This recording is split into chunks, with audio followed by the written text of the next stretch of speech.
Good afternoon and welcome to our interview for today. Please let me introduce a philosopher, economist, jurist, political scientist, and German sociologist. He is known to be one of the founders of the modern study of sociology and also public administration. Please welcome Weber. Good afternoon. Good afternoon. Hello. He was known to be a French sociologist and philosopher. He made sociology as an academic discipline. Please welcome Emil Durkheim. Good afternoon. Good afternoon. Philosopher, economist, sociologist, journalist, intellectual and communist Prussian militant of Jewish origin. Marx developed a scientific socialist, also a modern communism and obviously Marxism. Welcome to Karl Marx. Okay, thank you. Good afternoon. Good afternoon. Good afternoon. Now we are going to talk about macro-socialist and micro-socialist. First of all, we're going to talk macro-socialist. So, in my opinion, microsociology is the perspective of sociology that emphasizes the analysis of social systems and populations in big scale. It also focuses in observe the general in the particular. Its particular is unique, but it differs in categories. They have as objectives the study in the role, the status, the family, the institutions. Okay, we understand the meaning of macro-sociology and it's clear. But we also want to know what is micro-sociology. Microsociology, it focuses on interactions and individuals. Please, Marx. I think that microsociology studies the social interactions, taking into account that the human behavior is based on individuals' interpretations of a situation and the meaning they give it. Weber, position within social structure is with what determines human behavior. Please, don't make me loud. Well, then, would you mind to start with your theory, Durkheim? Yes, of course. I think that the principal worry of sociology is social facts. Come on, Durkheim, are you serious? We need to talk about social actions. Please, boys, don't argue in here. Oh my god. We just want to hear you and learn from you. Please don't. Shut up. Marx, you focus on materialist conception of history. Yes, because the social change isn't that by economic influences. Please, Mark, economy is not everything. The conflict between the classes is the motor of the development of history. Please. Stop. Please, let's hear your opinions. Don't start a conflict. Please, Durkheim, let's hear finally what you think. As I was saying, I think that sociology is important and we need to focus on social facts. The social facts exist before the individual, so it is determined by society. Okay, I think we have an idea of your theory. Weber, would you mind to start with yours? Yes, of course.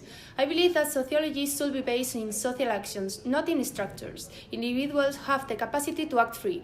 In my opinion, the social facts of individuals are the base of the social order. I think that your point of view is very important, and now we have more or less an idea of your theories. Let's talk about your differences. As if we didn't have any. Let's say, why are you fighting for? I fight for individuals of the state and finish every conflict. I think it's more important having a society that there are no exploiters and exploited. Always with work. I fight for a bourgeois democracy. Very interesting. Different opinions about different authors of sociology. Very, very important authors. Now it's time to talk about one of the most important issues that our audience wants to know about, education.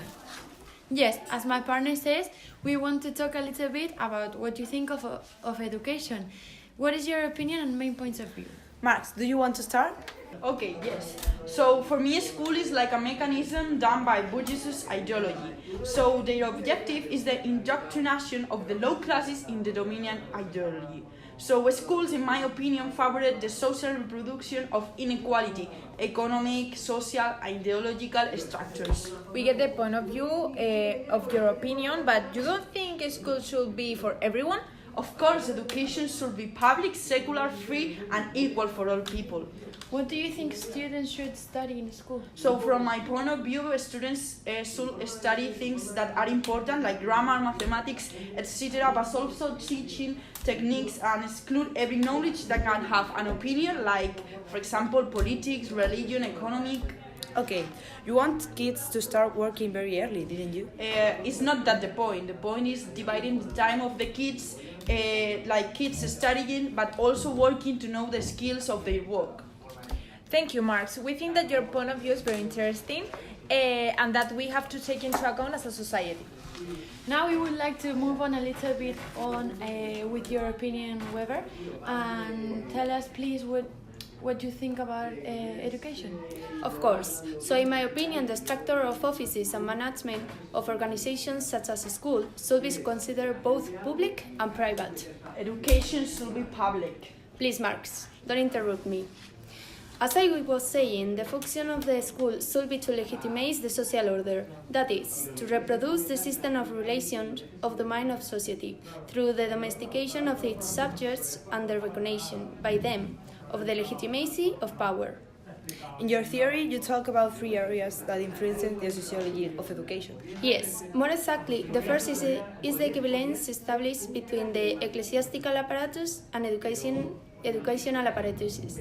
The second area derived from the respective types of authority and legitimacy, charismatic, autonomous, humanistic, and specialized. The third area is the relationship between school and bureaucracy. Thank you, Weber, for explaining us your opinion. Finally, it's the time for Durkheim.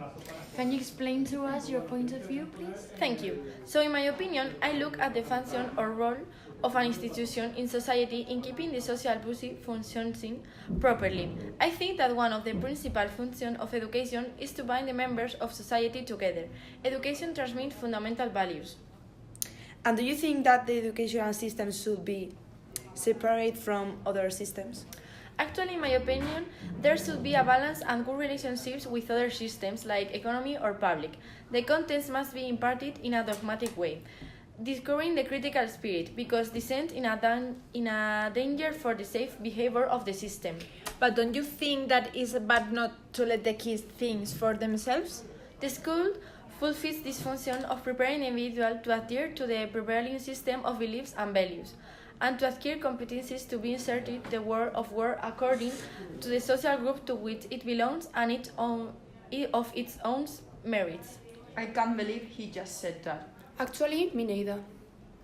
It's a free country, everybody can explain themselves. So thank you, Durkheim, for your opinion. Okay, we have the last question for you.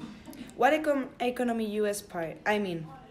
What economy is important for you in a society? Capitalism. Obviously, communism. I can't stand this too. Sorry. Well, after this intense debate, thank you for your attention and good afternoon. Thank you. Thank you.